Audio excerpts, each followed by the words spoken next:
Ce film a été réalisé pour apporter un soutien aux populations du Sahel qui luttent quotidiennement contre l'insécurité et le sous-équipement. C'est un hommage au professeur René Dumont, l'un des plus grands experts mondiaux en agronomie tropicale, qui a consacré toute sa vie à essayer de vaincre la faim.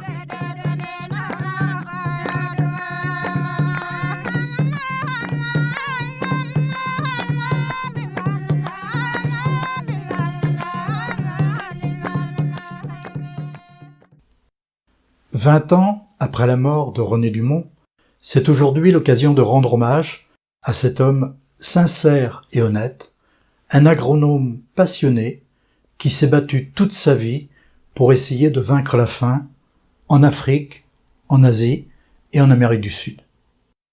De mon point de vue, René Dumont a été l'un des plus grands experts mondiaux en agronomie tropicale. En 1973, il est devenu un écologiste convaincu quand il a écrit son livre « L'utopie ou la mort ». Un an plus tard, en 1974, il écrit le livre de sa vie, René Dumont, agronome de la faim. Je pense qu'il aurait pu donner comme autre titre, agronome pour vaincre la faim.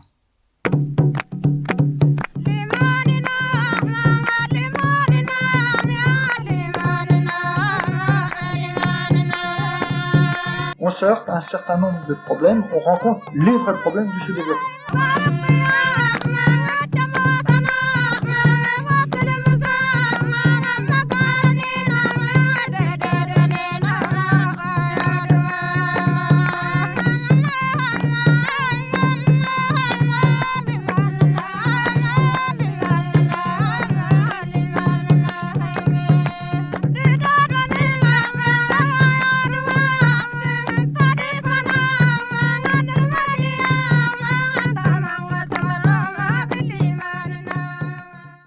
T'as vu la glycide, si elle est belle?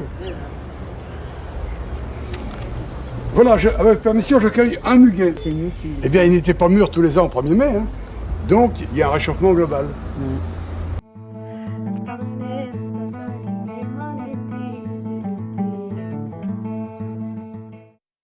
J'ai rencontré René Dumont pour la première fois en avril 1974. C'était pendant sa campagne électorale, pour les élections présidentielles.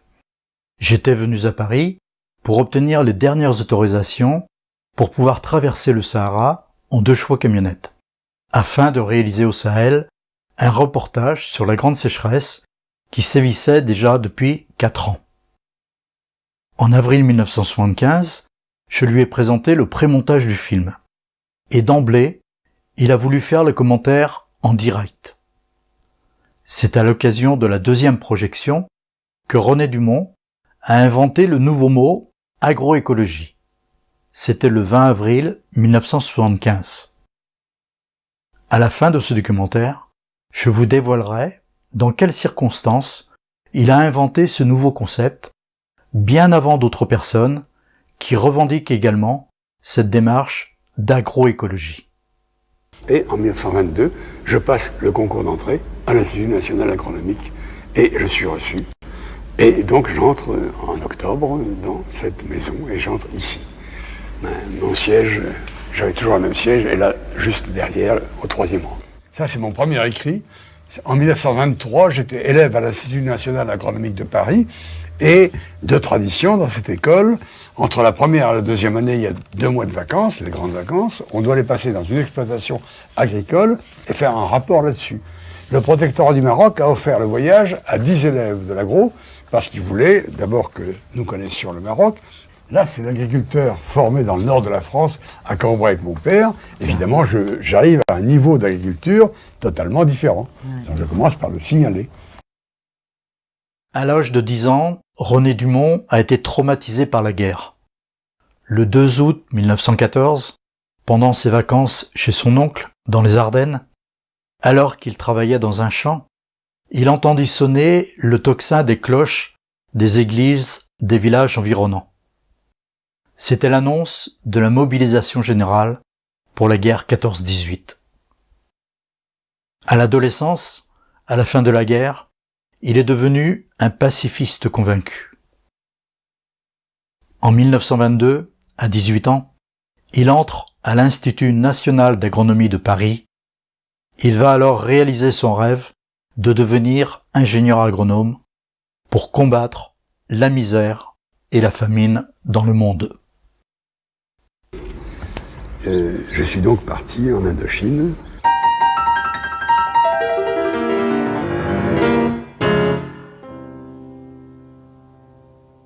J'arrive au Tonkin, un jour un peu comme aujourd'hui, il y a une brume, puis une brume qui tombait. Oh, la colonie, c'est pas beau. Je suis affecté au service agricole du Tonkin. Le patron du service agricole du Tonkin était M. Bremer, je n'ai pas oublié son nom. Et il me voit arriver, on cause, il me reçoit gentiment, Dumont, bonjour, tout ça, vous entrez chez nous, mais vous savez, il y a un problème. On m'a dit de vous affecter à la culture du riz, mais comme depuis 30 ans on n'a rien fait sur le riz, ça m'embêterait que vous fassiez des travaux qui soulignent le fait que pendant 30 ans on n'a rien fait. Alors, vous viendrez ici, vous irez voir de temps en temps les petites stations comme ça, vous vous promènerez un petit peu. Et j'apprends que le salaire pour les ouvriers, c'était au mois de mars, avril 1929, c'était 3 bols de riz par jour. Un bol le matin, un bol à midi, un bol le soir. C'est-à-dire de quoi manger très simplement, et pas autre chose. Ah. Bon, j'ai compris. Septembre 31, j'ai dit je rentre, je ne peux plus rester. Vous êtes de quel pays, monsieur? Moi, du Vietnam. Oui. J'ai été travailler au Vietnam de 1929 à 1932. À 29-32, j'étais agronome à Hanoï. À Hanoï? Et j'ai fait un livre qui s'appelle La culture du riz dans le delta du Tonkin. Mon premier livre, La culture du riz au delta du Tonkin, a été une réhabilitation des techniques traditionnelles de culture du riz au Tonkin, tout. Lors de sa mission au Tonkin, en Indochine, en 1922, à l'époque c'était un territoire colonial. René Dumont constate qu'une partie de la population indochinoise est exploitée, qu'elle ne mange pas à sa faim, et que le nombre d'habitants est très important par rapport aux ressources du pays. Durant ses premières vacances, en 1922, comme un grand voyageur, René Dumont profite de la proximité de la Chine pour y faire un voyage d'études dans les campagnes chinoises. Après avoir exercé la responsabilité du service du riz dans le nord de l'Indochine pendant 3 ans, il revient en France par bateau. Il s'arrête à Ceylan, puis en Inde du Sud, où il rencontre à nouveau la misère paysanne sous le régime colonial britannique. De retour en France, il revient à l'INA, comme enseignant cette fois-ci, à la chaire d'agriculture comparée.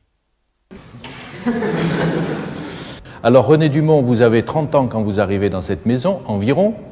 C'est en quelle année? Eh bien, c'est en 1933, j'avais donc 29 ans.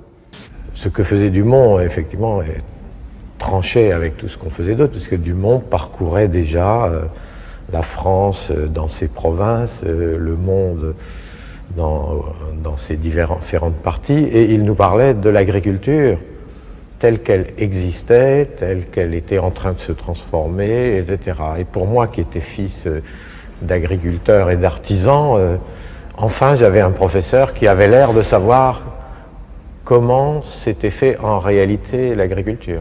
L'approche paysanne n'exclut pas l'approche économiste, mais que diable, pourvu que l'approche économiste n'exclut pas l'approche paysanne. Elles doivent être complémentaires, et cela exige ce lien que je disais tout à l'heure.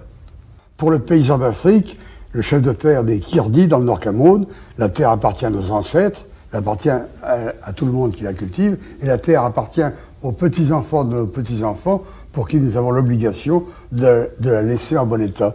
Et est-ce que vous estimez que l'agronome a une responsabilité? Ah ben diable, l'agronome est détenteur d'un savoir, ce savoir, à l'usage de qui il s'en sert? S'il s'en sert à l'usage d'un système économique dominant qui continue écraser les pays pauvres et profiter aux riches, évidemment, je ne suis pas d'accord avec. Donc, très vite, j'ai pris position, une position politique. En 1937, Georges Monnet, ministre socialiste de l'Agriculture, avec qui j'avais eu quelques rencontres, m'a appelé à son cabinet. Et je n'ai pas refusé d'aller travailler au cabinet de Georges Monnet.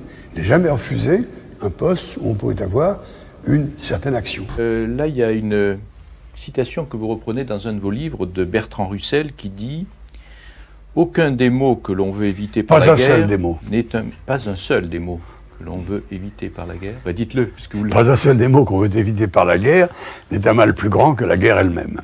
J'ai pu faire une conférence pacifiste le 16 juin 1939 à Francfort-sur-le-Main. Et les jeunes Allemands m'ont bien dit qu'eux ne pouvaient rien faire contre la guerre. Ils ne pouvaient pas faire un mouvement pacifiste comme nous le faisions en France.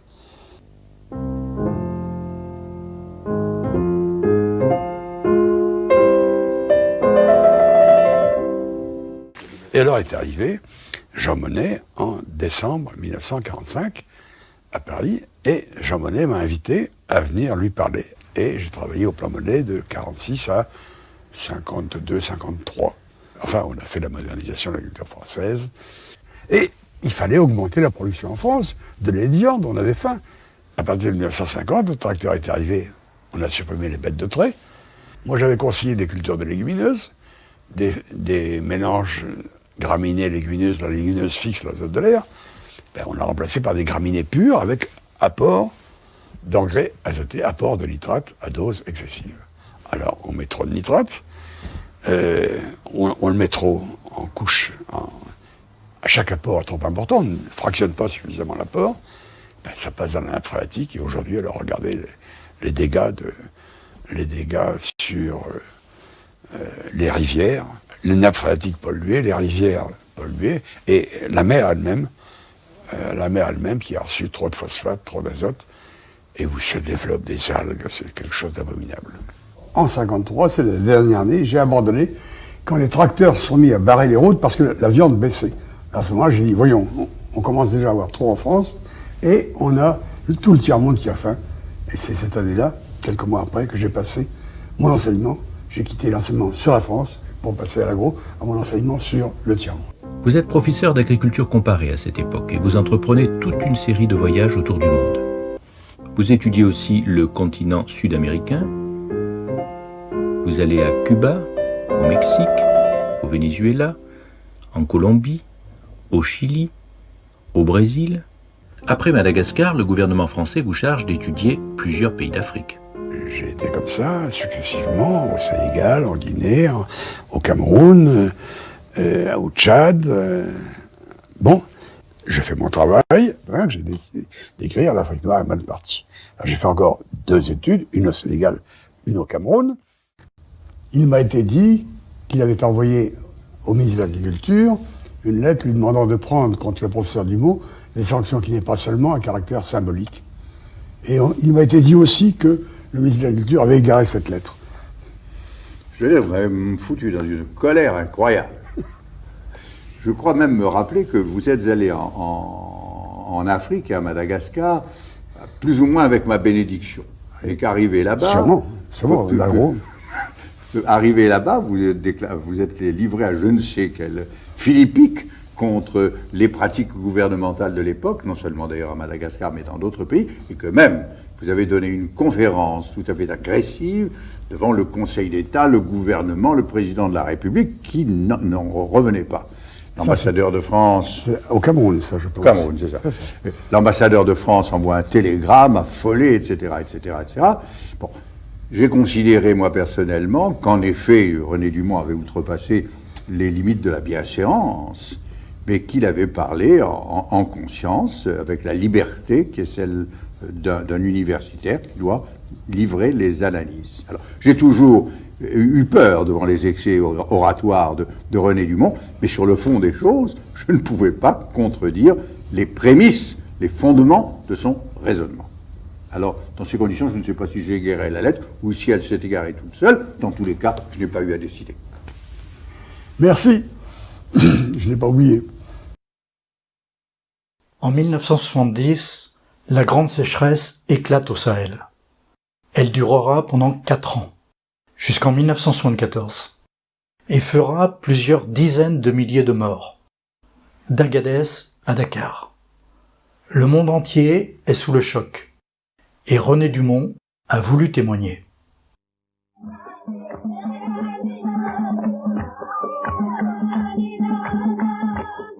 De l'Atlantique jusqu'au Tchad, la bande sahélienne fait transition entre la zone désertique du Sahara et la zone soudanienne.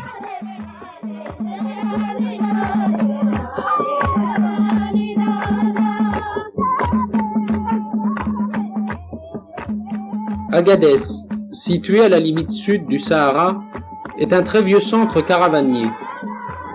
Grâce à son marché, c'est le point de jonction entre les Touaregs de race blanche, restés nomades pour la plupart, et les Aoussa de race noire, qui détiennent le petit commerce.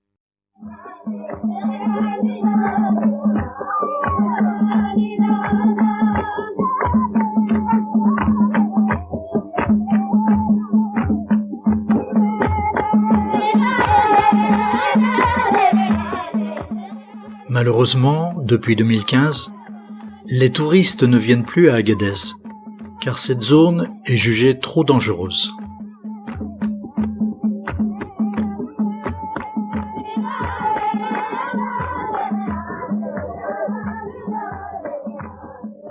Enveloppés dans leurs vêtements teints à l'indigo, les Touaregs se protègent les yeux et les voies respiratoires avec un litam.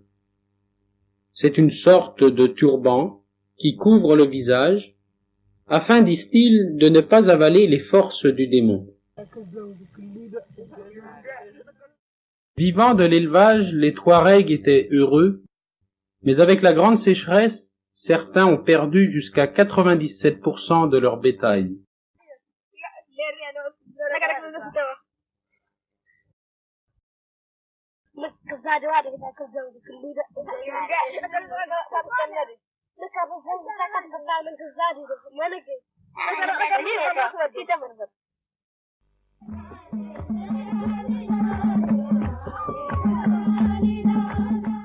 Ayant presque tout perdu, beaucoup de Touaregs sont devenus des sédentaires dans ces camps de réfugiés. Ils sont venus chercher le taïmakou, cette aide alimentaire qui leur a permis de survivre.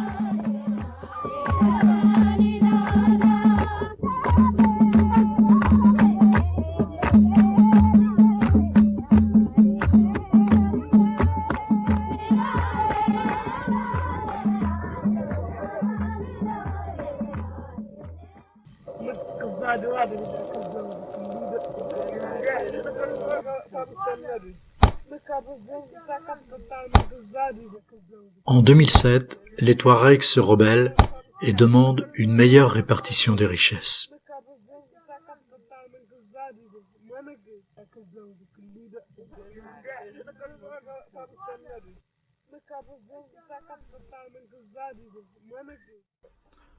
Lorsque j'ai présenté à René Dumont les images de ce film, il a souhaité les commenter en direct.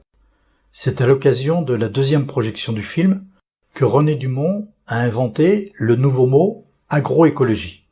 C'était le 20 avril 1975.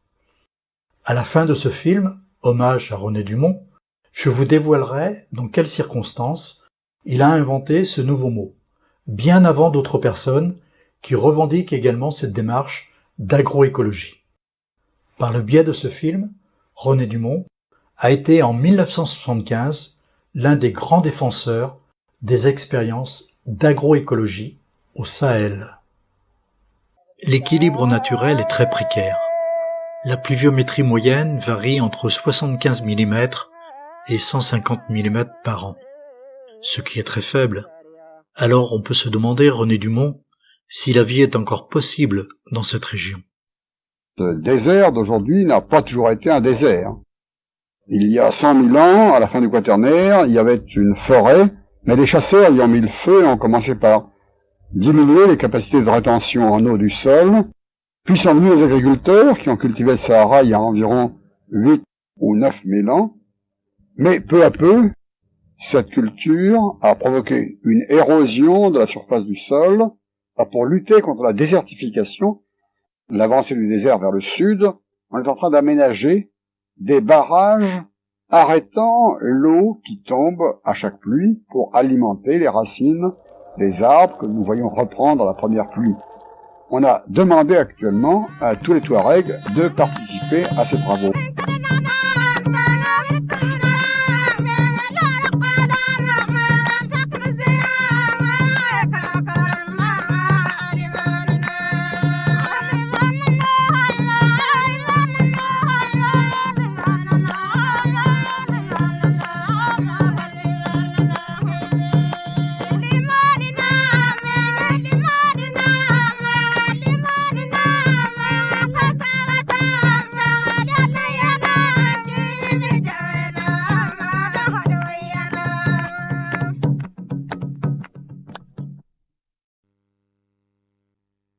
Vous voyez qu'au bord de ces rivières temporaires, de l'eau s'est infiltrée et immédiatement la végétation devient beaucoup plus dense et il y a même sous ce climat très aride, 150 mm de pluie année moyenne, il y a encore au bord des rivières temporaires une possibilité de redonner la vie et c'est là le but de ces barrages.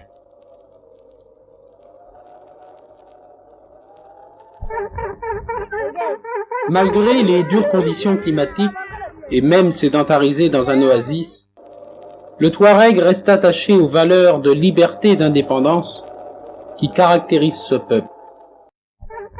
Chaque jour, sous un soleil de plomb et par le vent sec venant du Sahara, il puisera pendant de longues heures l'eau nécessaire aux cultures.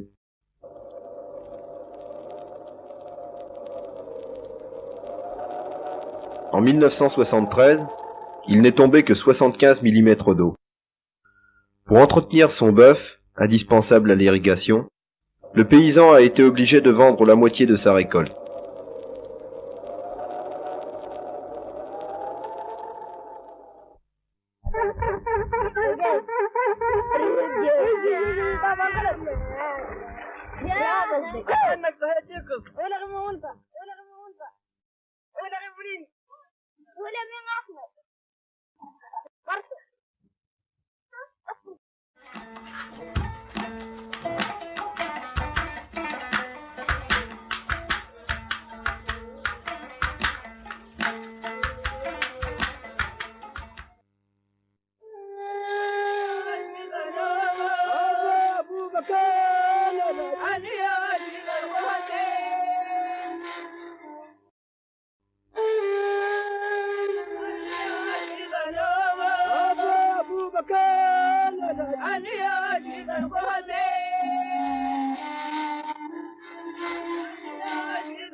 Certains aménagements de terrain, expérimentés en 1972 dans cette région d'Agadez, ont permis d'éviter la fuite des Touaregs vers les camps de réfugiés.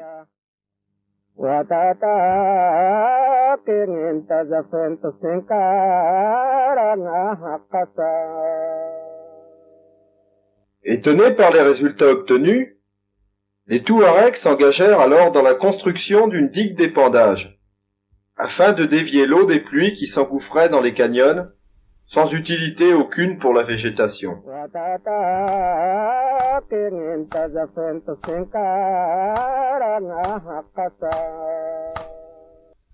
L'ouvrage définitif, la Dadji, d'une longueur de 250 mètres, a coûté environ 1200 €. 31 personnes y ont travaillé pendant 2 mois et demi, chacune d'entre elles recevant une allocation journalière correspondant au SMIC nigérien.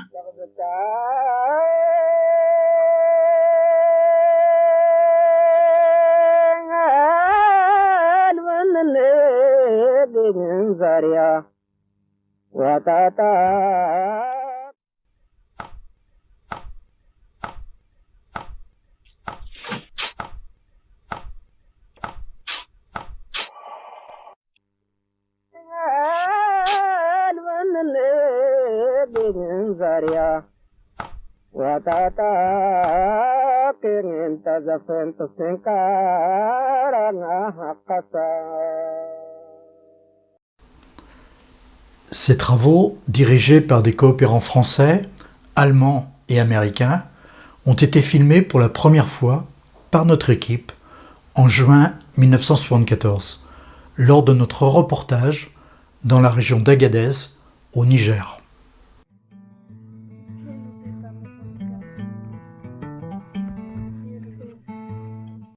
La phase expérimentale est maintenant terminée et les responsables envisagent de généraliser ce type d'action.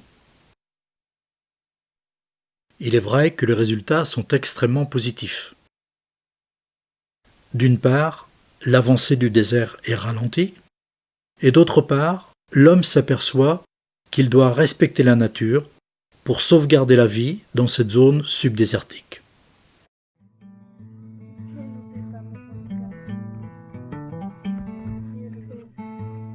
En plein désert, Chirozérine est devenu un véritable centre expérimental. René Dumont, pouvez-vous nous expliquer ce surprenant processus de reboisement? Alors, il s'agit aussi de reboiser. Là, on a choisi un système mis au point par les Touaregs eux-mêmes qui sont aperçus que dans les crottes de chèvre, il y avait des graines de ces arbustes ou des petites pousses capables de reprendre. Alors, on creuse des cuvettes que la première pluie remplira. On y met des crottes de chèvre dans le fond de ces cuvettes et on décortique là les crottes de chèvre dures de façon à faciliter la sortie. Mais ces jeunes pousses qui vont sortir seront tout de suite très fragiles et il suffirait que les chèvres viennent les attaquer pour les faire périr immédiatement. C'est pourquoi immédiatement ces jeunes pousses sont protégées de la dent des chèvres par ces espèces de cônes de branches d'arbres. Il s'agit en somme d'arrêter la marche inexorable pour certains du désert, qui est en somme le résultat d'une mauvaise gestion par les hommes qui ont surchargé le bétail. Les premiers vétérinaires qui ont soigné les bêtes se sont plus préoccupés d'augmenter le nombre de bétail et de lutter contre les maladies que de améliorer la nourriture du bétail. Alors on a provoqué un déséquilibre qui est devenu dramatique aux années de grande sécheresse comme 1972. À 25 km à l'ouest d'Agadez, cette zone de Kerboubou était une forêt d'épineux. Aujourd'hui, il ne reste que quelques arbustes. Aussi, les Touaregs ont-ils entrepris de construire des banquettes en demi-lune pour retenir les eaux de pluie.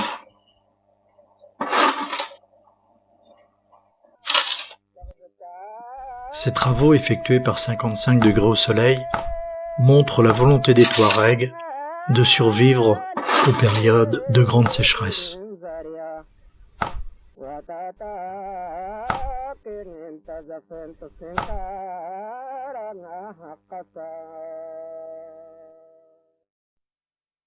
Lorsque j'ai rencontré René Dumont pour la première fois, en 1974, il avait étudié les situations de l'agriculture dans plus de 70 pays, en Europe, en Asie, en Afrique et en Amérique latine. Il venait d'écrire son livre « L'utopie ou la mort ». René Dumont avait alors une grande expérience en agronomie tropicale et son point de vue était argumenté, pertinent et très réaliste. Dans les régions du Nord, à Chirozérine et ici à Kerboubou, toute graminée semblait avoir disparu. Pourtant, dès la première pluie, l'herbe a poussé dans la zone aménagée, tandis qu'ailleurs, il a fallu attendre la 3e ou la 4e pluie pour voir apparaître les premiers pâturages. René Dumont, qu'en pensez-vous? Il faudra de nouveau retrouver un équilibre entre les hommes, les animaux, les fourrages. Je pense que le Sahel a été l'action d'un déséquilibre. Ces hommes ont eu besoin de trop de bétail qui a surpâturé la végétation annuelle et la végétation arbustive en favorisant l'avancée du désert.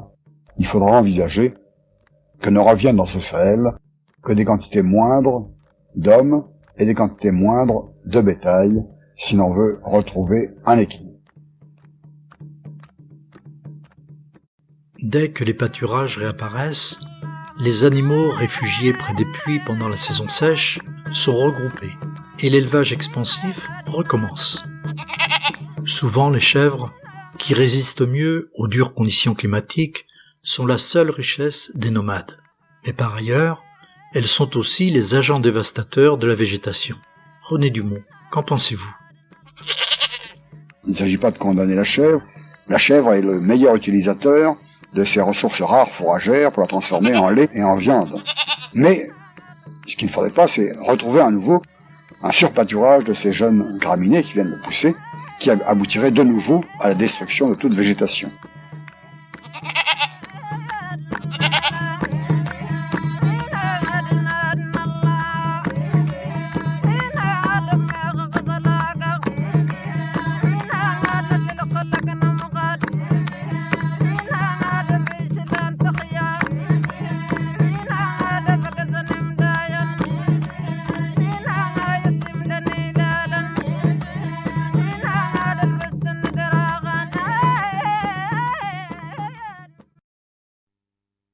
Voici les bovins.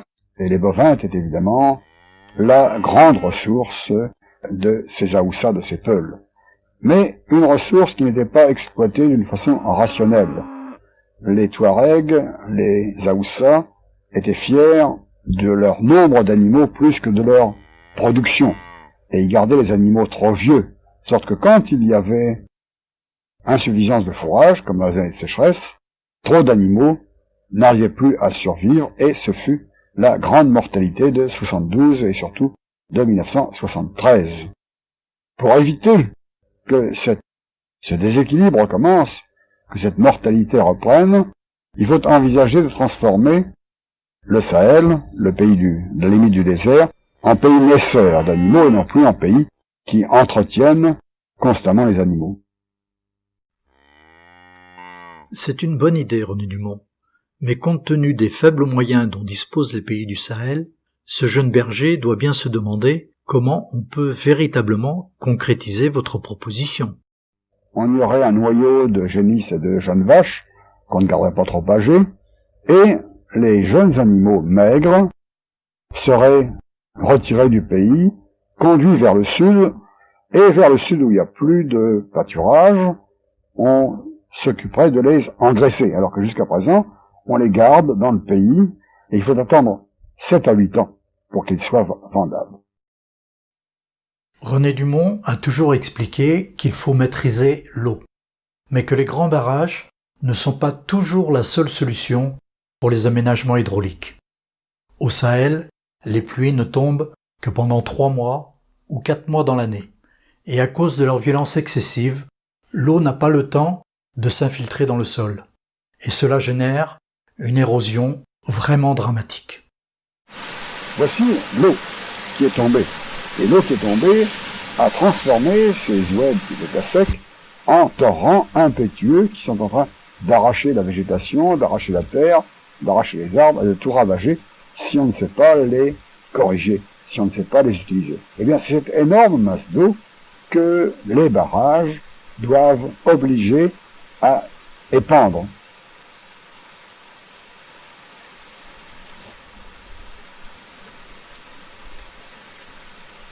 On réalise des systèmes d'épandage de crues latéralement, à droite, à gauche, de façon à ce que l'eau recouvre le maximum de surface, que l'eau s'infiltre dans le sous-sol.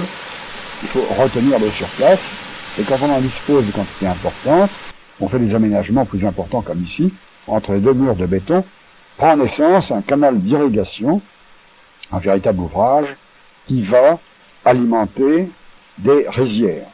Mais il ne faut pas oublier que ces travaux d'irrigation sont extrêmement coûteux.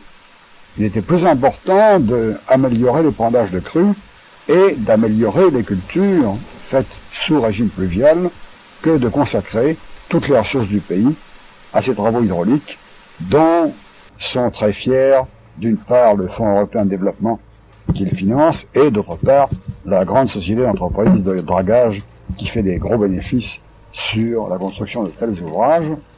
Vous avez raison, René Dumont. La manière dont est réalisé cet ouvrage est bien discutable, car dans ce cas, les Africains ne se sentent pas du tout mobilisés au développement de leur pays.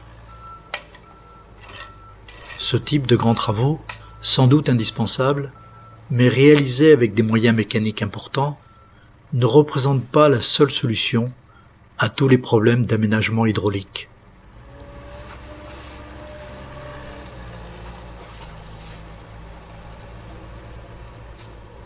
Il faudrait également réaliser, avec l'aide de la population, des barrages plus petits, permettant de pratiquer les cultures pluviales.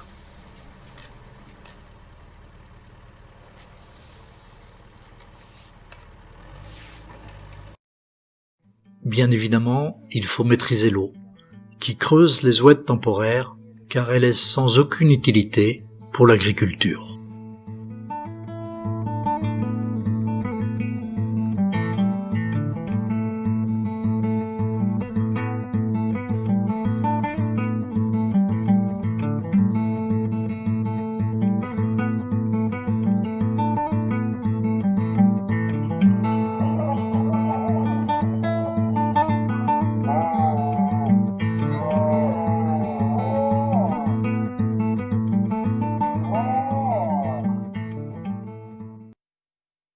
Dans son livre « L'Afrique noire est mal partie », écrit en 1962, René Dumont a dénoncé aussi les inégalités de la société africaine.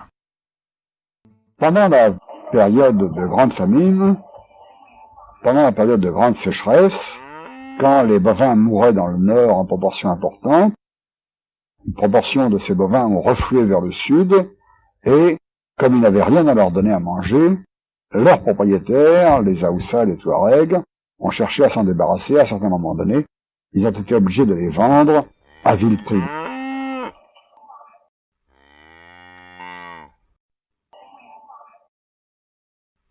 Durant les périodes de grande sécheresse, certains animaux ont été vendus l'équivalent de 2 ou 3 euros. Car les nomades, complètement démunis, n'avaient plus de moyens pour survivre.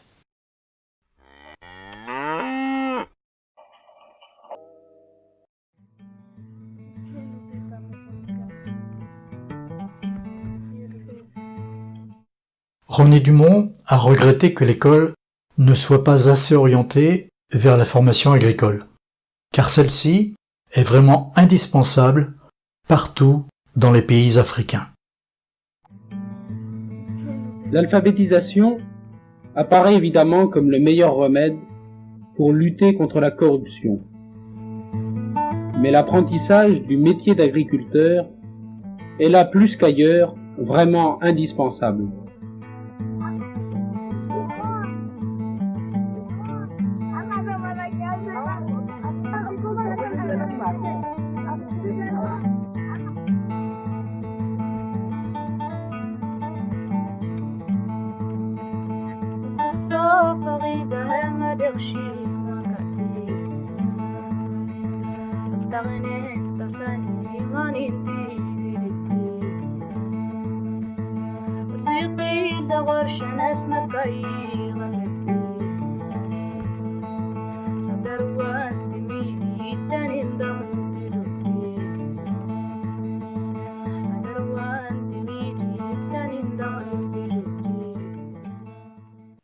Quittons la zone sahélienne pour nous rendre au Burkina Faso, dans la bande soudano-sahélienne. Plus riche et plus arrosée, cette région vit presque uniquement de l'agriculture.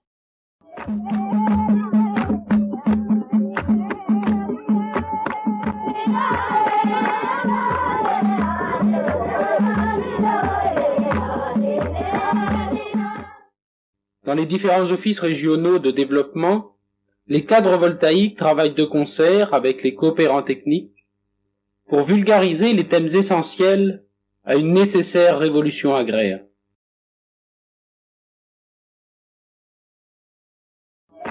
Les méthodes traditionnelles constituent véritablement un frein au développement agricole, pourtant indispensable, puisque d'après les travaux de la Commission économique pour l'Afrique, la population augmente plus vite que la production alimentaire. Face à une telle situation, tout un programme de mise en valeur des terres doit être réalisé rapidement. Bien des sols et des bas-fonds pourraient être mieux cultivés, mais dans la brousse la plus reculée, chacun a compris que les fonctionnaires gagnent beaucoup plus que le paysan. Face à cette situation, les responsables africains essaient de mobiliser les jeunes pour le développement rural du pays. Première étape indispensable pour un décollage économique. Ailleurs, une bonne utilisation des disponibilités en eau pourrait permettre à la zone tropicale de pallier en partie les nombreux aléas climatiques.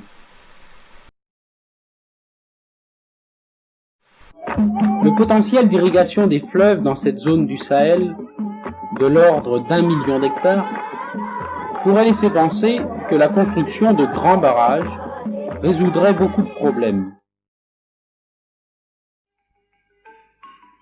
En fait, la réalité du sous-développement empêche de généraliser des travaux beaucoup trop coûteux pour l'Afrique, tels ces immenses aménagements dans la vallée du Kou, en Haute-Volta.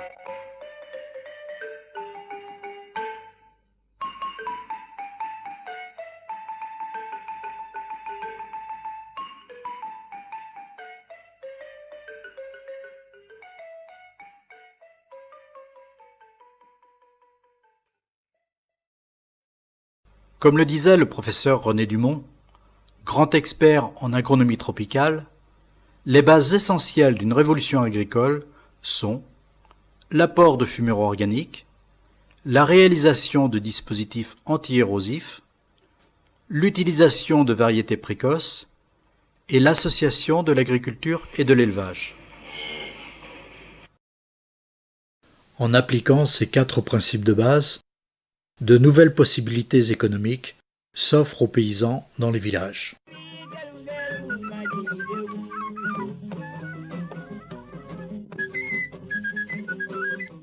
Au Burkina Faso, dans la zone de Bazoulé, Moussa est devenu un paysan de pointe.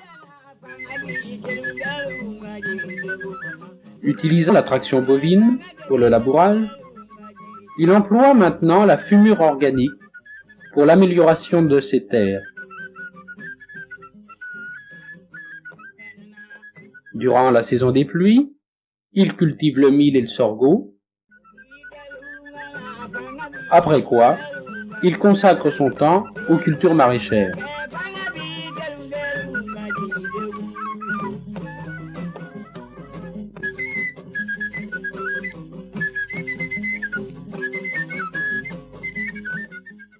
Le maraîchage, en exigeant des techniques et des moyens, contribue utilement à accélérer la mise en valeur des terres, jusqu'ici freinées par les dures conditions climatiques. Certaines terres sont rééquilibrées par labourage et par apport de fumure organique, mais l'acquisition d'une paire de bœufs reste impossible pour bon nombre de paysans. Prises en saison des pluies, ces images ne laissent pas deviner l'austérité de la zone tropicale. Sans pluie pendant 8 mois est caractérisée par une perte par évaporation de 80 à 90% de son humidité.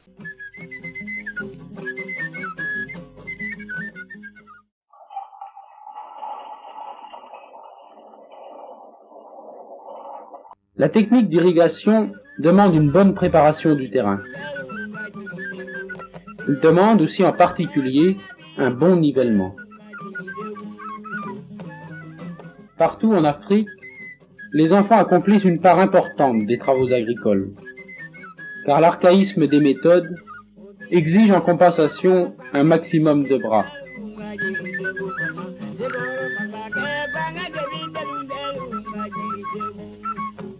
Quand la terre a été bien ameublée à la houe, le contrôle des écarts de niveau se fait en utilisant cet appareil très simple. 2 poteaux et un tuyau plastique rempli d'eau suffisent. Le principe des vases communicants met en évidence les parties à niveler.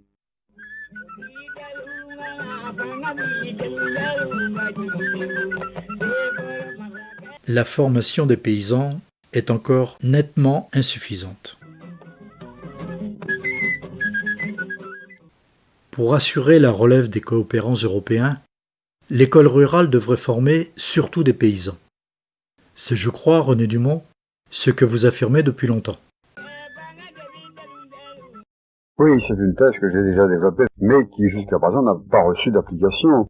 L'école a une orientation, d'abord pour servilement copiée sur l'Europe, et une orientation remarquée sur la promotion individuelle. Grâce à l'école, le fils de paysan espère ne plus être paysan. Donc l'école n'est pas jusqu'à présent destinée à former des paysans, mais j'allais plutôt dire à former des non-paysans. Pourquoi? Parce qu'il y a entre le niveau de vie du fonctionnaire, des gens des villes d'une part, et des paysans de l'autre, un écart excessif, et que, en restant paysan, le jeune fils de paysan sait qu'il n'a aucun espoir de promotion sociale très nette. En cultivant mieux, il améliorera son sort de 10, 15 ou 20%. En passant fonctionnaire, il va multiplier son niveau de vie par 15 ou par 20. Il n'y a donc aucune commune mesure entre les deux.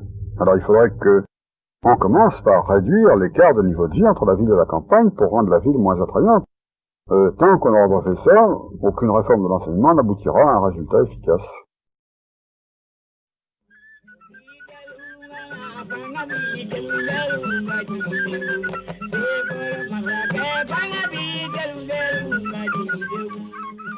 Il faudrait favoriser la promotion des agriculteurs et leur permettre d'avoir une vie plus agréable en milieu rural.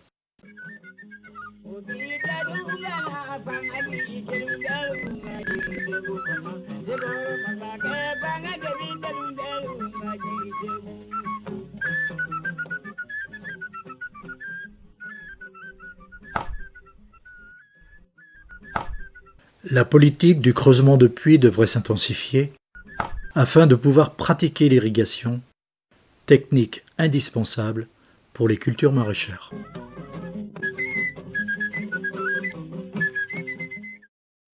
Techniquement, il est possible aujourd'hui de vaincre la faim.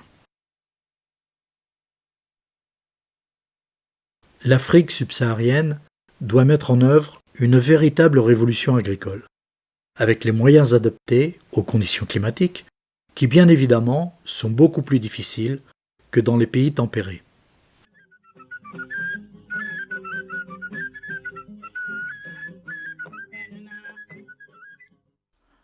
Pendant ce temps, en France, en avril 1974, les candidats à l'élection présidentielle se préparent. Les mouvements écologistes cherchent un représentant pour expliquer leurs idées. Et qu'est-ce que tu penses de René Dumont? Mais j'ai dit, ce serait très bien, seulement il n'est jamais là. Mais justement, il revient d'Alger demain après-midi. Et je dis, ce serait très bien dans la mesure où il n'est plus seulement agronome, il est aussi devenu écologiste en publiant l'année précédente l'Utopie ou la mort. Il a viré sa cutie. Chef d'état-major. Chef d'état-major. Voilà, c'est comme ça que vous le désignez, René Dumont? Ah bah oui. J'avais un conseiller culturel, Jean Carlier, un chef d'état-major, puis beaucoup d'autres, naturellement. Je me souviens, lorsque j'avais accueilli René Dumont, qui est arrivé d'Algérie, je pense, ou d'Afrique du Nord, avec sa djellaba.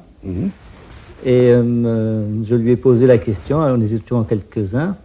Krasovski. Oui, Krasovski. La deux chevaux. Personnes. En deux chevaux. En deux chevaux. Et René,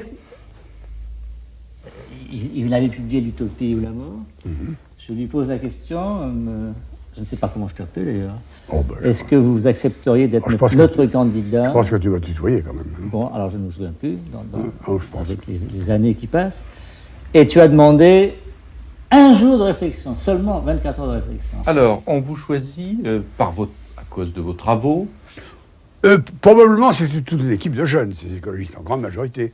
Et probablement qu'ils avaient besoin d'avoir un sens de respectabilité. Pour ça, il fallait un ancien. Un gars qui regardait mon professeur. Ah, il dit René Dumont. Ah, tenez, j'ai lu hier dans le Figaro, René Dumont a une chevelure médiatique. Voilà les compliments que je recueille dans le Figaro. Alors René Dumont, en 1974, des journalistes ont écrit que vous faisiez le zouave au pont de l'Alma. On savait que le propriétaire des bateaux-mouches du pont de l'Alma luttait contre la construction d'une route sur berge sur la rive gauche et par conséquent avait comme alliés les écologistes. Alors à ce moment-là, nous sommes allés le trouver et il nous a offert un bateau de réforme. Il a dit un bateau qui ne sert à rien, je vous l'offre pour la durée de la campagne électorale. Alors nous sommes installés là, c'est très commode, on y accédait pas en vélo, tous les gens qui venaient nous voir, beaucoup venaient en vélo. Bon, nous avions une baronne Balt qui était notre téléphoniste, nous avions tous les jeunes des lycées privés là derrière, tout Passy et Auteuil, là, tous les gosses de riches venaient nous aider. Alors, vous avez des soutiens de pas mal de personnalités. J'ai relevé Théodore Monod. Ah mais oui, Théodore Monod, lui, alors c'est un vieil ami.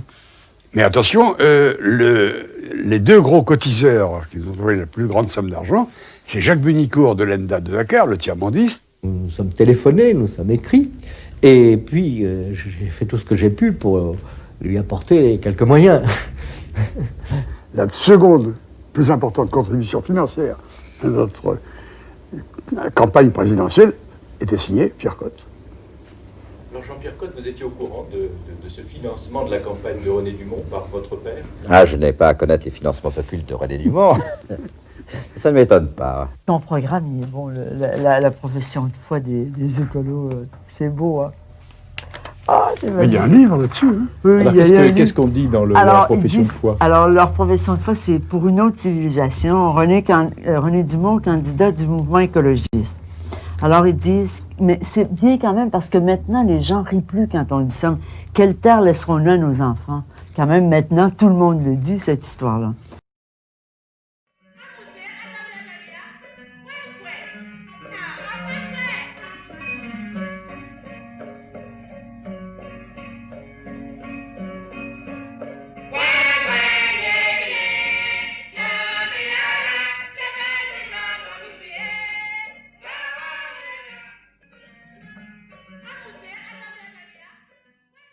À Kokologo, en zone soudano-sahélienne, nous avons entrevu les véritables possibilités de développement de l'Afrique de l'Ouest.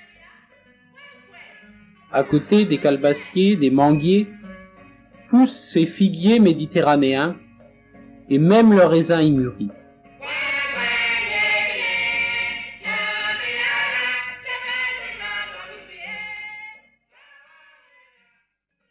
Ces prises de vue réalisées pendant les saisons des pluies permettent de penser que le développement agricole des pays du Sahel est encore possible.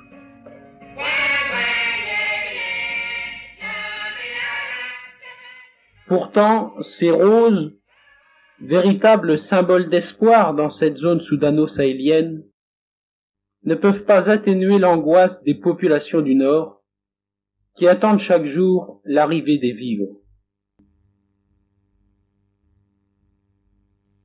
L'aide alimentaire apportée aux pays du Sahel a préservé des milliers de vies humaines, bien que la solidarité internationale se soit manifestée un peu tardivement. René Dumont. Quand la famine a été reconnue à la fin de 1972 et surtout au début de 1973, les pays riches ont fait un certain effort. Voici les sacs de grains qui arrivent. Le volume global de l'aide a été insuffisant. Nous avons donné à l'ensemble des pays du Sahel 600 000 tonnes de grains. En réalité, pour éviter les malnutritions et les disettes et les morts de faim, il aurait fallu donner 400 000 tonnes de plus. Il aurait fait donner en tout 1 million de tonnes. Mais on n'a pas trouvé ces 400 000 tonnes supplémentaires, alors que la même année, on a donné 400 millions de tonnes de grains dans les pays riches à notre bétail. Il a manqué au Sahel 1 millième de ce qu'on a gaspillé en donnant à notre bétail. Il n'aurait même pas été nécessaire qu'on se prive de 1 millième de notre ration de viande, il aurait suffi qu'on en jette un peu moins, puisque à environ 10% de nos disponibilités en viande et en charcuterie sont gaspillées et se retrouvent dans les poubelles.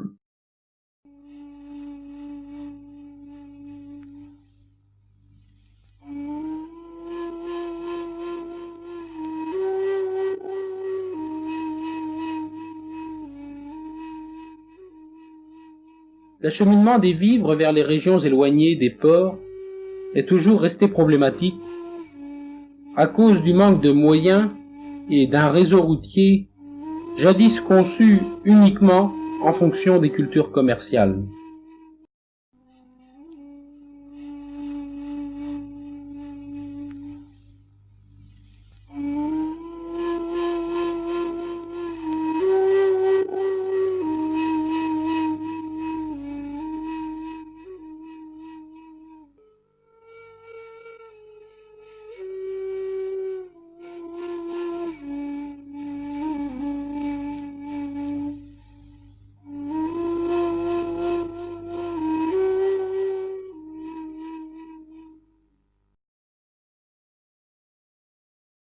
Ces sédentaires mauritaniens sont les figurants d'une situation paradoxale.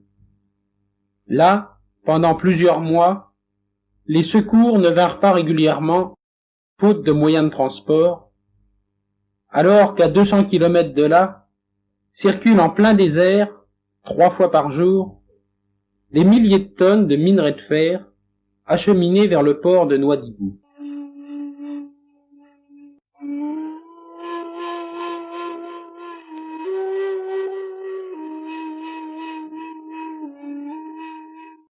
À l'époque, on avait, nous, des combats qui étaient essentiellement sectoriels, soit l'antinucléaire, soit le problème donc, pour une meilleure agriculture, plus autonome, plus économe. Mais on voyait mal et on avait de la difficulté à penser l'écologie en tant que nouveau paradigme politique. Alors grâce à sa candidature, je pense que Dumont, qui avait une vision plus générale, non seulement planétaire des choses, mais en plus aussi dans de nombreux secteurs, a aidé donc à élargir à la fois au niveau géographique de toute la planète et au niveau du spectre d'intérêt des écolos. En nous disant, finalement, dans l'écologie politique, il n'y a pas que la défense de l'environnement, il n'y a pas que l'agriculture, il n'y a pas que le nucléaire, il y a aussi le social, il y a les exclus, il y a la dimension nord-sud, donc évidemment, puisqu'il est tiers-mondiste aussi, donc il y a la dimension économique, et tout ça a été assez ressenti, je crois, localement par les jeunes militants qu'on était. Le dérèglement climatique et l'avancée du désert vers le sud font que périodiquement, ces populations du nord du Sahel ont besoin d'une aide alimentaire d'urgence.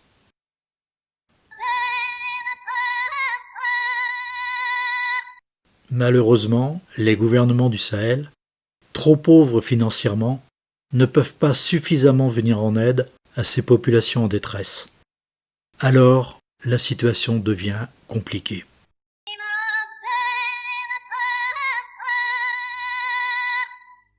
Ces Touaregs, complètement démunis, ne peuvent pas participer à la vie économique du pays.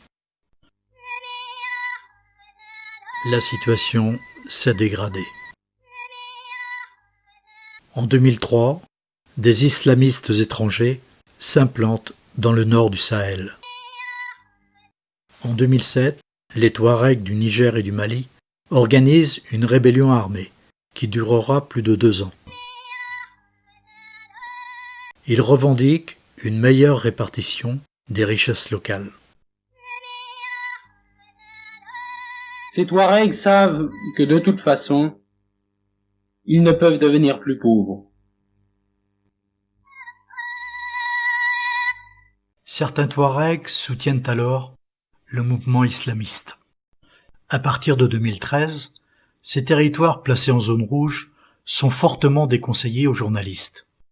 Et aujourd'hui, il n'est plus possible aux voyageurs de vivre avec ces populations nomades et de réaliser de telles images.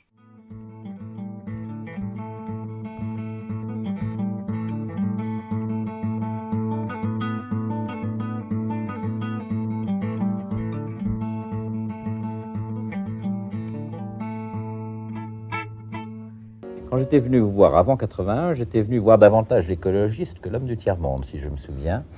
Je pense, exactement. Et en 81, en revanche, j'ai été nommé ministre de nouveau pour des raisons qui tiennent à ces nominations et qui font que je me suis retrouvé dans un secteur que je ne connaissais pas, que j'avais tout à apprendre, et donc j'ai pris conseil de René Dumont.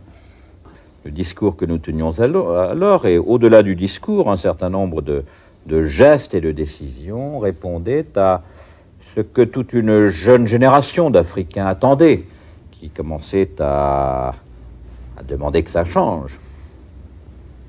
Beaucoup de préalables sociaux et économiques sont nécessaires pour un changement de situation.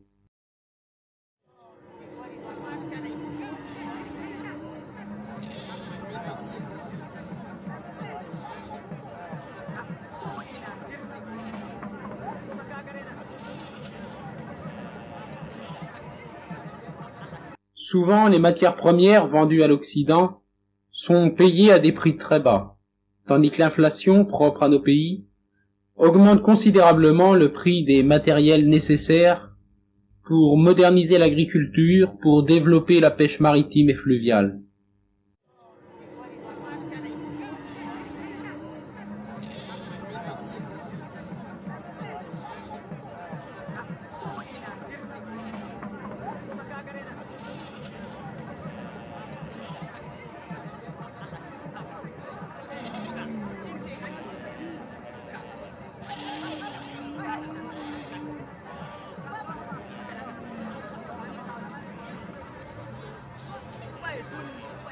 Le développement de l'artisanat et de petites industries pourrait procurer un peu d'emploi dans le milieu rural.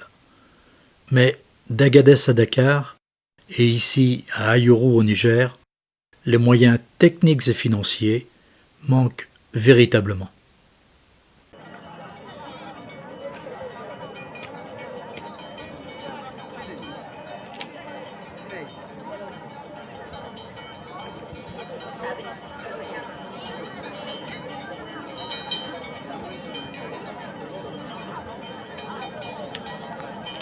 Actuellement, il y a un écart entre les pays riches et les pays pauvres qui ne cesse pas d'augmenter.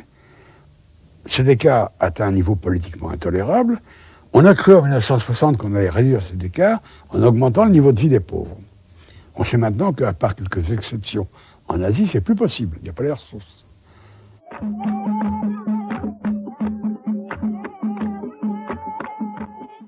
En ce qui concerne le Burkina Faso, la partie sud, située dans la zone soudano-sahélienne, est davantage arrosée et bénéficie donc d'un climat moins hostile.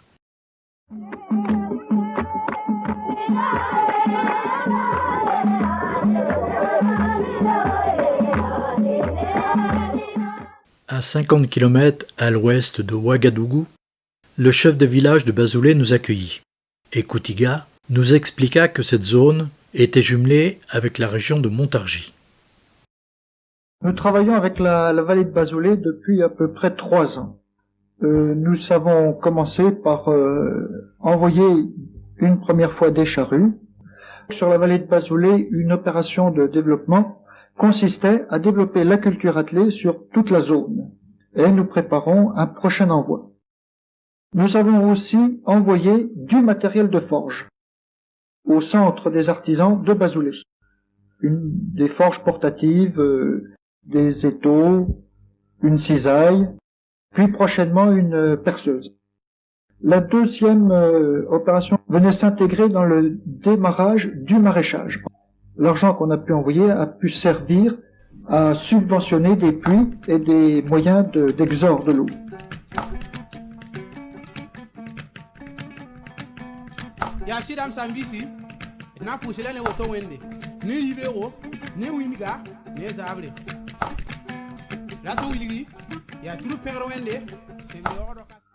Et enfin, la dernière grosse opération qu'on essaie de mener à bien, c'est la construction d'une pépinière qui doit servir à lancer le reboisement par les paysans eux-mêmes sur la zone de Bazoulé. Les actions que vous menez sont évidemment intéressantes. Et les délégations qui viennent travailler bénévolement au Burkina Faso constituent un bon exemple de coopération désintéressée.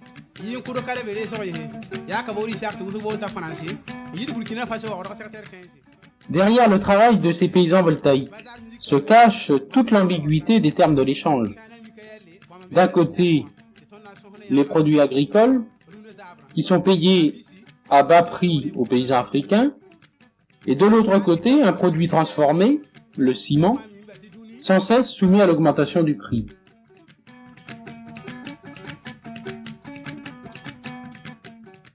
Tous ces problèmes, leur solution se situe à un autre échelon, au niveau de nos gouvernements, au niveau international.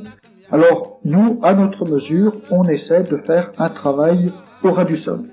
C'est qu'à travers d'un travail concret, d'une prise en charge, d'une participation au développement d'une petite région, on rencontre les vrais problèmes du sous-développement. Les Burkinabés sont courageux et travailleurs. Mais partout dans les pays du Sahel, les moyens techniques et financiers manquent véritablement.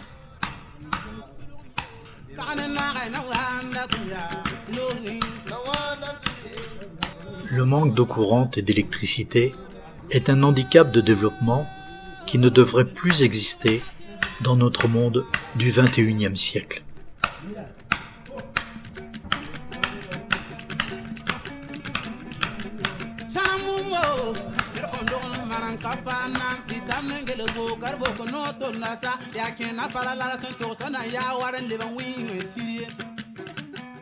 Ce courageux forgeron burkinabé mettra 2 heures pour réaliser manuellement cette pièce de charrue avec comme seuls outils un burin et un marteau.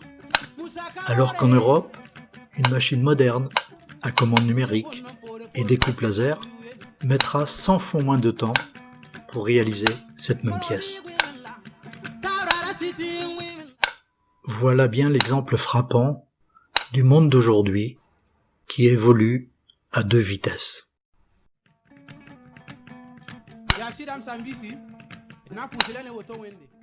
Le sous-équipement est dramatique en Afrique sahélienne.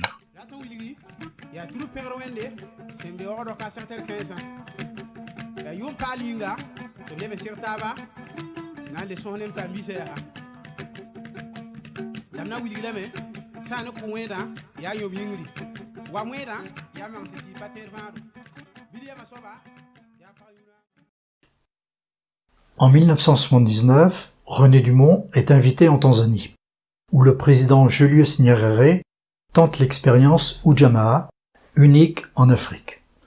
1 an auparavant, en 1978, 9 personnes des comités tiers-monde de Saumur et de Montargis étaient allées en Tanzanie pour apporter un soutien financier et évaluer cette expérience Ujamaa, qui nous semblait être une 3e voie intéressante pour les pays du tiers-monde.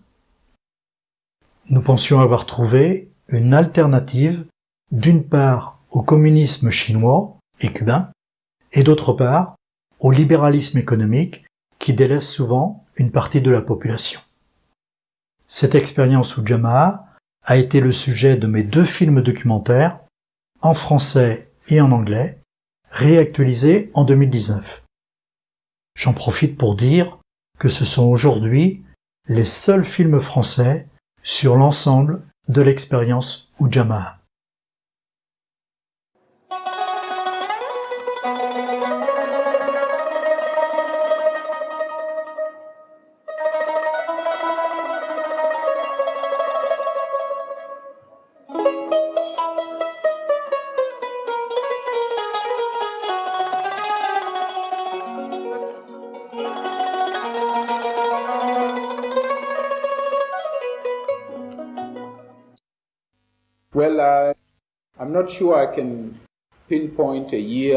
Bien, je ne suis pas certain de pouvoir préciser une année ou indiquer le moment où la Tanzanie pourra atteindre ce niveau.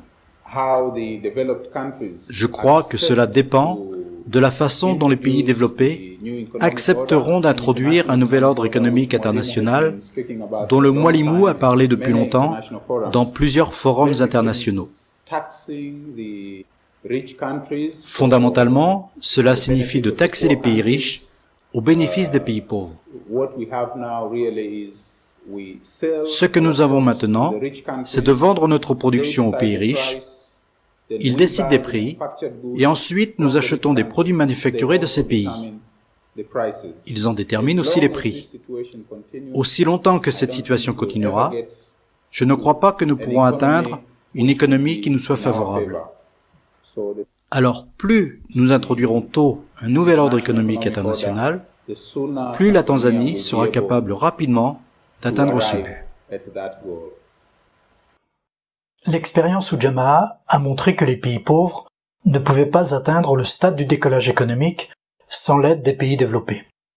La nécessaire révolution agricole en Afrique doit être réalisée par des moniteurs agricoles africains avec l'aide de coopérants étrangers. Elle doit être basée avant tout sur l'association de l'agriculture et de l'élevage.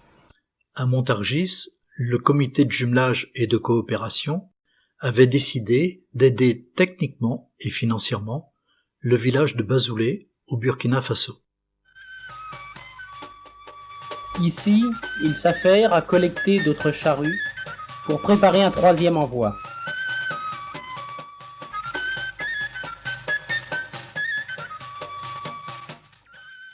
Depuis 2015, ces actions d'aide au développement de l'Afrique ne sont plus possibles en direct dans les pays du Sahel, car le djihadisme et l'islamisme radical rendent dangereuses les actions humanitaires dans les villages mal protégés contre le terrorisme. De l'avis de tous, les choses évoluent lentement en Afrique. Depuis 1960, l'Afrique a été le continent qui a le moins bénéficié de la croissance de l'économie mondiale.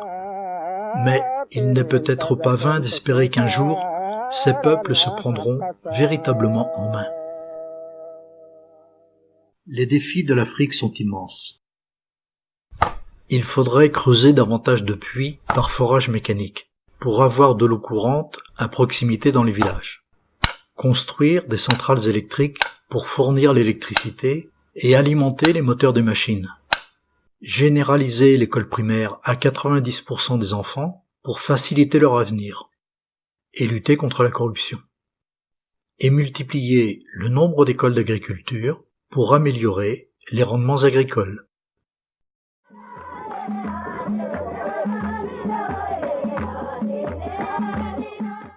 La croissance de la population d'environ 2,7% par an, soit 6 ou 7 enfants par femme, est bien supérieure à la production agricole, ce qui constitue un handicap important pour le développement des pays du Sahel.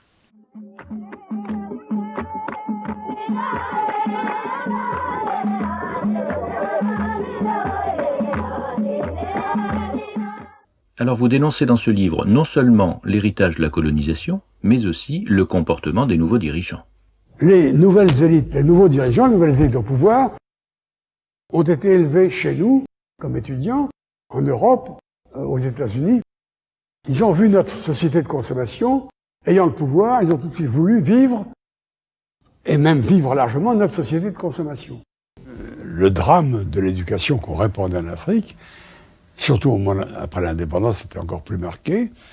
Tout élève qui avait été à l'école considérait qu'il n'avait plus à salir les mains du moment qu'il avait un diplôme, même le simple certificat d'études primaires. Et la famille le pensait aussi. On allait à l'école pour être fonctionnaire et pour devenir, grâce à la fonction publique, s'enrichir, non seulement soi, mais encore enrichir la famille. D'ici 2050, les 30 ans à venir seront vraiment décisifs pour les habitants des pays subsahariens.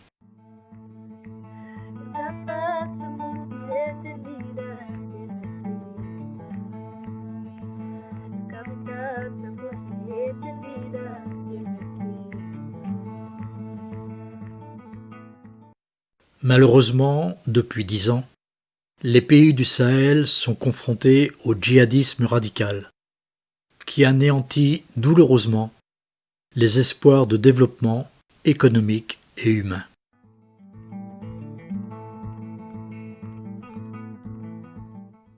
Aujourd'hui, dans ce Sahel, 20 millions de personnes souffrent de la faim, c'est-à-dire 20% de la population. Et 5 millions de personnes sont en situation de dépendance alimentaire périodique. Selon une recommandation de l'ONU, les pays développés devraient consacrer 0,7% de leur produit intérieur brut pour l'aide aux pays pauvres, comme ils s'étaient engagés à le faire dans les années 1960. Pour cela, il faudrait que la France augmente son aide publique au développement, car elle n'est aujourd'hui que de 0,5%. D'ailleurs, seuls quelques pays d'Europe du Nord réalisent cette recommandation de l'ONU. Par ailleurs, les particuliers qui le peuvent sont invités à verser 1% de leurs revenus pour les pays en espoir de développement. C'est sans doute la meilleure manière de limiter l'immigration et de permettre le développement des pays pauvres. En 2020, il faut prendre conscience qu'il ne sert à rien d'aller sur la Lune ou sur Mars si on ne sait pas vaincre la misère sur la Terre.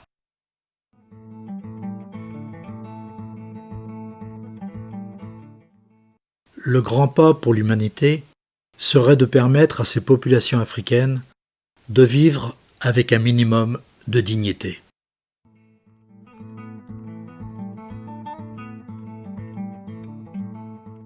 Et là, ils disent non, une croissance indéfinie est impossible, nous n'avons qu'une seule terre, mais une civilisation du bonheur est possible.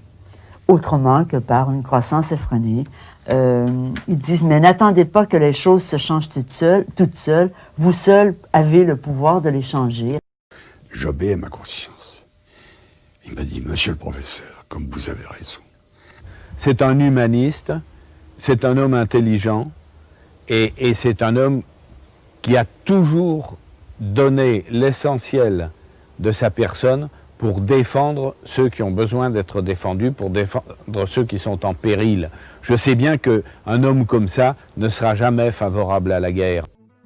En 2020, il faut souhaiter que les dirigeants africains réussissent à arrêter les massacres des populations par les djihadistes, à supprimer les menaces qui entraînent les fermetures des écoles, à faire comprendre aux islamistes que la solution n'est pas la guerre, mais plutôt l'unité des pays, pour assurer à chaque Africain la paix et l'amélioration des conditions de vie de tous.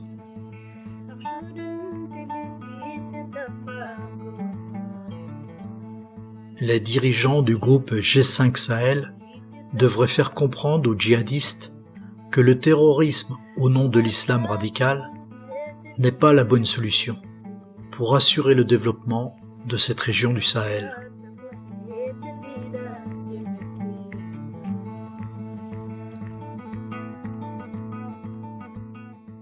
D'autre part, les chefs d'État européens et le président de l'organisation Union africaine devraient aider les gouvernements des pays du Sahel à lutter contre le terrorisme au nom de l'islam.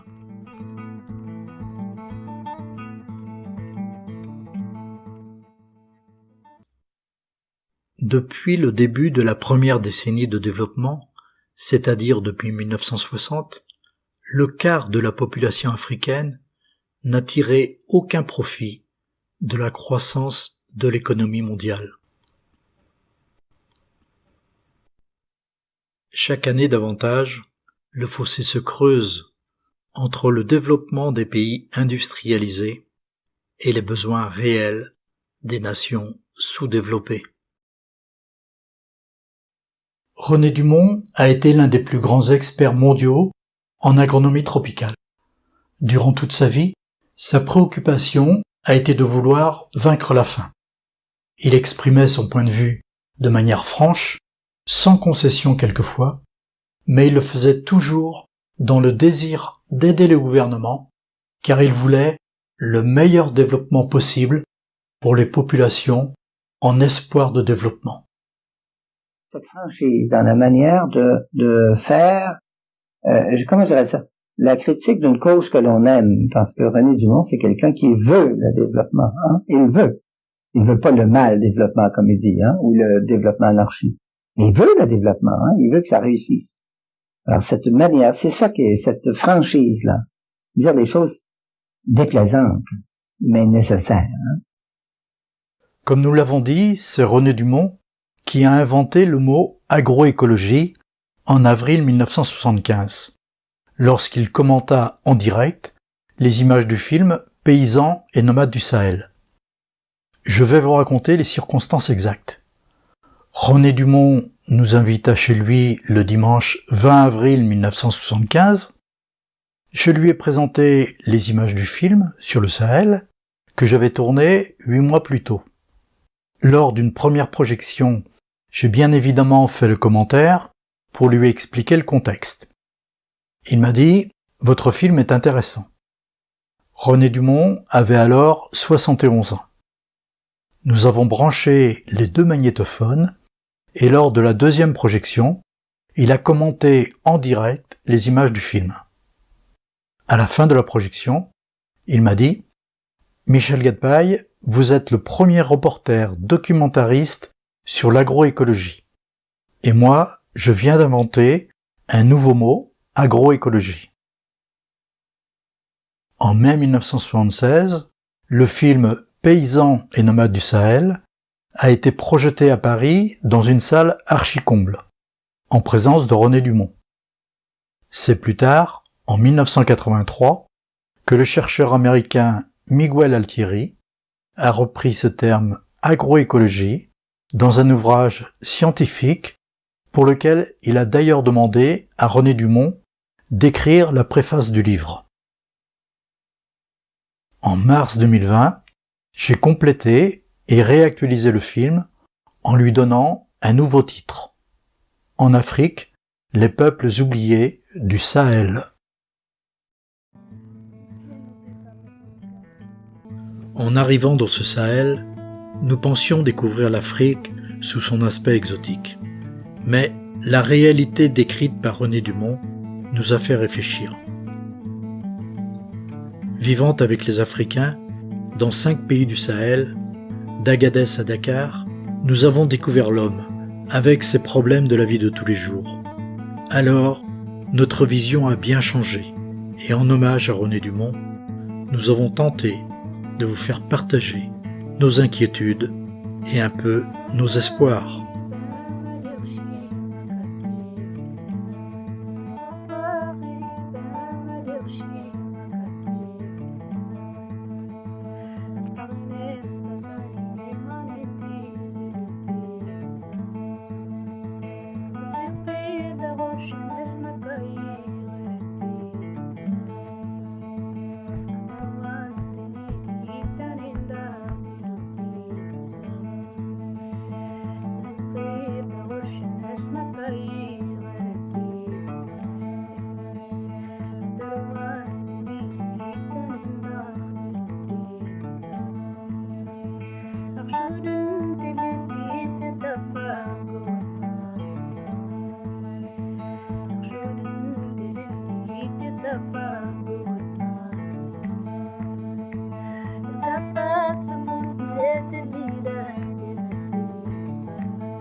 Stop.